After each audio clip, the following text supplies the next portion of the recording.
Veteran day का मनाया जाना इस बात को साबित करता है कि हमारे दिल में जो स्थान दिल्ली का है वही स्थान अखनूर का है, वही स्थान ये कश्मीर का है। लोग तो कुछ दिनों के लिए आते हैं, घूमकर चले जाते हैं, लेकिन आप सब ऐसी जलवायु में भी, ऐसे माहौल में भी तमाम चुनौतियों के बावजूद एकदम मजबूत मुस्तैद होकर हमारी सीमाओं की सुरक्षा करते हैं। मैं समझता हूँ ये अपने आप में बहुत बड़ी बात है। रक्षा मंत्री राजनाथ सिंह ने अखनूर में 9वें सशस्त्र बल वेटरन्स दिवस समारोह में उपस्थित लोगों को संबोधित करते हुए इस बात पर जोर दिया कि भारत सरकार की सर्वोच्च प्राथमिकता कश्मीर और देश के बाकी हिस्सों के बीच की खाई को पाटना है। उन्होंने जम्मू कश्मीर के सीएम उमर अब्दुल्ला द्वारा इस दिशा में उठाए जा रहे कदमों की सराहना की। राजनाथ सिंह ने आगे कहा कि अखनूर में वेटरन्स दिवस समारोह ये साबित करता है कि अखनूर हमारे दिलों में दिल्ली जितना ही स्थान रखता है। अखनूर में वेटरन डे का मनाया जाना इस बात को साबित करता है कि हमारे दिल में जो स्थान दिल्ली का है वही स्थान अखनूर का है, वही स्थान ये कश्मीर का है। हिमालय की तलहटी में स्थित यह क्षेत्र अपने आप में बहुत ही सुंदर जगह तो है ही, इसके साथ साथ इस स्थान का एक ऐतिहासिक महत्व भी है। कहा जाता है कि यहाँ की गुफाओं में पांडव अपने वनवास के दौरान रुके थे।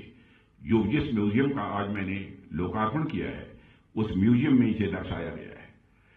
भगवान परशुराम का भी इस धरती से नाता रहा है। लेकिन साथियों, पर्यावरण की सुंदरता को समेटे हुए यह स्थान क्लाइमेट की दृष्टि से भी कहीं ज्यादा दुर्गम भी है। भारत के अलग अलग क्षेत्र से लोग इस स्थान पर आते हैं, यहाँ की प्रकृति का वह आनंद उठाते हैं। लेकिन एक बात यह ध्यान देने वाली है कि जो भी व्यक्ति इस स्थान पर आता है वह इसका अनुभव कर पाता है कि यहाँ पर रहना कहीं ज्यादा चुनौती भरा काम है। लोग तो कुछ दिनों के लिए आते हैं, घूमकर चले जाते हैं, लेकिन आप सब ऐसी जलवायु में भी, ऐसे माहौल में भी तमाम चुनौतियों के बावजूद एकदम मजबूत मुस्तैद होकर हमारी सीमाओं की सुरक्षा करते हैं। मैं समझता हूँ ये अपने आप में बहुत बड़ी बात है। यहाँ पर हमारे सारे वेटरन्स मौजूद हैं। बहुत बड़ी संख्या में हमारे सेना के जवान भारत की सीमाओं की रक्षा करने के लिए और आतंकवाद को शिकस्त देने के लिए अपना बलिदान भी देते हैं। मैं कभी यदि विचार करता हूं कि क्या कारण है, कौन सी वह भावना है कि हमारे सेना के जवानों को देश की सीमाओं की सुरक्षा के लिए अथवा इस आतंकवाद से मुक्ति दिलाने के लिए अपना सर्वस्व न्यौछावर करने की प्रेरणा देती है, तो स्वाभाविक रूप से मैं इस नतीजे पर पहुंचता हूं। मान, सम्मान, स्वाभिमान हर मनुष्य के हृदय की यह बलवती भावना होती है। व्यक्तिगत सम्मान, मान यह होता है, स्वाभिमान होता है।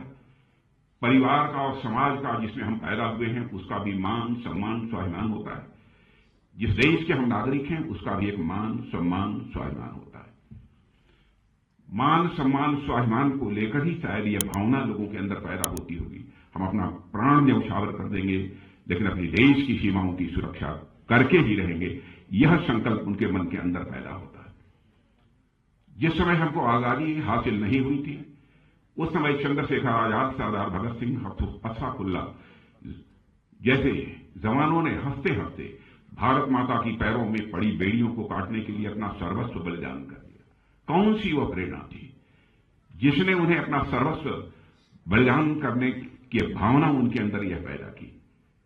वह प्रेरणा थी मान, सम्मान और स्वाभिमान की, देश के मान, सम्मान और स्वाभिमान की भावना, जिसके लिए उन्होंने अपना सर्वस्व न्यौछावर किया। 1965 में भारत पाकिस्तान युद्ध हुआ था और उसके 60 वर्ष पूरे हो गए। यह डायमंड जुबली ईयर है, हीरक जयंती वर्ष है। इसी अखनूर में 1965 में बेहद अहम लड़ाई लड़ी गई थी। पाकिस्तान की फौज ने ऑपरेशन ग्रैंड स्लैम के नाम से जो नापाक कोशिश इस अखनूर में की थी, उसे भारतीय सेना ने न केवल विफल किया बल्कि एक नया मोर्चा खोलकर और आगे बढ़कर लाहौर तक पहुंचने में भी काफी कामयाबी हासिल की थी। 1965 के युद्ध में जंग के मैदान में मिली जीत भारतीय सेनाओं के शौर्य, पराक्रम और यह बलिदान का परिणाम था। आप इतिहास उठाकर देखिए, भारत से हुई हर जंग में पाकिस्तान हारा है, चाहे 1948 में हुआ कबायली हमला हो, या 1965 का युद्ध हो, या 1971 का युद्ध हो, या फिर 1999 का कारगिल युद्ध हो, हर लड़ाई में पाकिस्तान को हार का मुंह देखना पड़ा है। अवैध घुसपैठ और आतंकवाद को हवा देने का काम 1965 के जमाने से लगातार हमारा पड़ोसी देश करता चला आ रहा है। उसकी यही उम्मीद रही है कि जम्मू और कश्मीर में जो हमारे मुस्लिम आबादी के लोग हैं वह पाक फौज के साथ खड़े होंगे, लेकिन उनकी मुराद न पूरी हुई है और न कभी भी वह पूरी होने पाएगी, यह मैं पूरे विश्वास के साथ कह सकता हूं। क्योंकि आपने देखा होगा न तो 1965 में यहां के लोगों ने पाकिस्तान का साथ दिया, न ही आतंकवाद के इस दौर में साथ दिया, बल्कि आतंकवाद से लड़ते लड़ते हमारे कई मुस्लिम भाइयों ने भी अपनी शहादत दी है। मोहम्मद उस्मान को भी मैं नहीं भूल सकता। पहले ऐसे मुस्लिम व सैनिक थे जिन्होंने देश की सीमाओं की सुरक्षा के लिए अपना बलिदान दिया था। पाकिस्तान अपनी तरफ से पूरी ताकत झोंकता है कैसे भारत को डिस्टेबलाइज किया जाए। इसके बावजूद पाकिस्तान ने आज तक आतंकवाद का दामन नहीं छोड़ा है। आज भी 80% से अधिक आतंकवादी पाकिस्तान से ही भारत में आते हैं। सीमा पार से जारी आतंकवाद 1965 में ही समाप्त हो गया होता यदि तत्कालीन सरकार ने जंग के मैदान में मिली कई स्ट्रेटेजिक एडवांटेज को बातचीत की मेज पर स्ट्रेटेजिक एडवांटेज में न बदल दिया होता। स्ट्रेटेजिक एडवांटेज हमको मिली थी, लेकिन बातचीत की मेज पर स्ट्रेटेजिक एडवांटेज में हम नहीं बदल पाए। यह आरोप नहीं है, जो हुआ उसके पीछे उस समय उनकी कुछ सोच रही होगी, उसकी चर्चा मैं यहां पर नहीं करना चाहता। साथियों, 1965 के युद्ध में भारतीय सेनाओं ने हाजी पीर पर तिरंगा लहराने में सफलता हासिल की, मगर उसे बातचीत की मेज पर छोड़ दिया गया।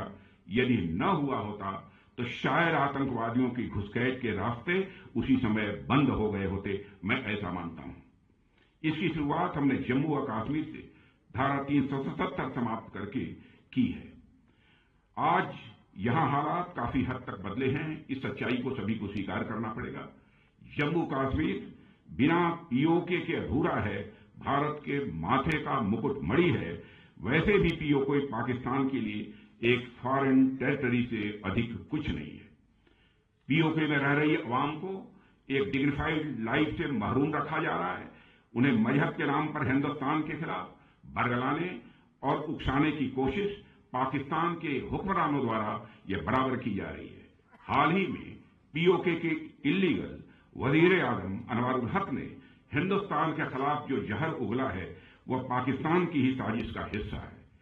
पीओके के वजीर आजम अनवारुल हक जो आज कह रहे हैं वही भारत विरोधी एजेंडा पाकिस्तान के हुक्मरानों ने जनरल जियाउल हक के जमाने से चलाया हुआ है। पीओके की जमीन का इस्तेमाल आतंकवाद का खतरनाक कारोबार चलाने में किया जा रहा है। यह बात आज मैं खुलकर कहना चाहता हूं। वहां आज भी आतंकवादियों के लिए ट्रेनिंग कैंप चलाए जा रहे हैं।